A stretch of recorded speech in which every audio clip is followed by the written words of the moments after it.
വിശുദ്ധ കുർബാനയിൽ ഓർമ്മപ്പെടുത്തിയ കാര്യം സംഭവിച്ചു കഴിഞ്ഞു.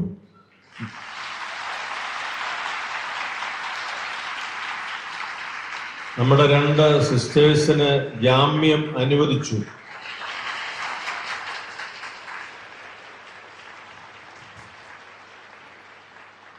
ഞാൻ കണക്ക് പറഞ്ഞപ്പോൾ തെറ്റിപ്പോയി, ക്ഷമിക്കണം.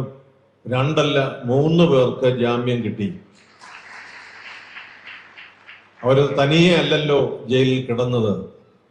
അവരോടൊപ്പം ഉണ്ടായിരുന്ന ആളിനെ തെറ്റിദ്ധരിച്ച് അറസ്റ്റ് ചെയ്തതാണ്.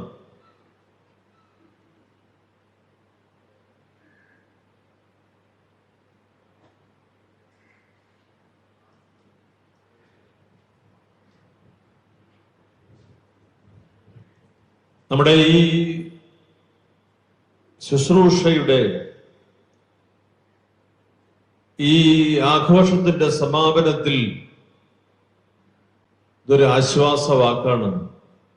നമ്മൾ ആഗ്രഹിച്ചിരുന്ന ഒരു കാര്യം അത് കേൾക്കുന്നതിന് നമ്മുടെ ഈ കൂടിവരവിന്റെ വേദി തന്നെ നമുക്ക് ഒരു അനുഗ്രഹം നൽകി എന്നുള്ളത് നമ്മെ വ്യത്യസ്തരാക്കുകയാണ്.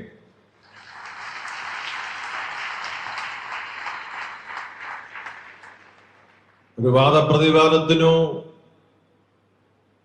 ഒരു മീഡിയയുടെ അറ്റൻഷനോ ഒന്നുമല്ല.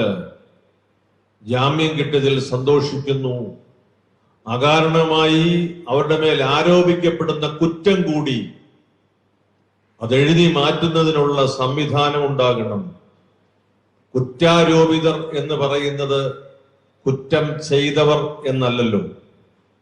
ആരോപിക്കപ്പെട്ടത് അസത്യമാണെന്ന് ബോധ്യപ്പെട്ടാൽ അത് തുറന്നു പറയാനുള്ള ആർജവത്വം ഭരണാധികാരികൾ കാണിക്കണം. പരിശുദ്ധാത്മാവിനോട് പ്രാർത്ഥിക്കുന്നു.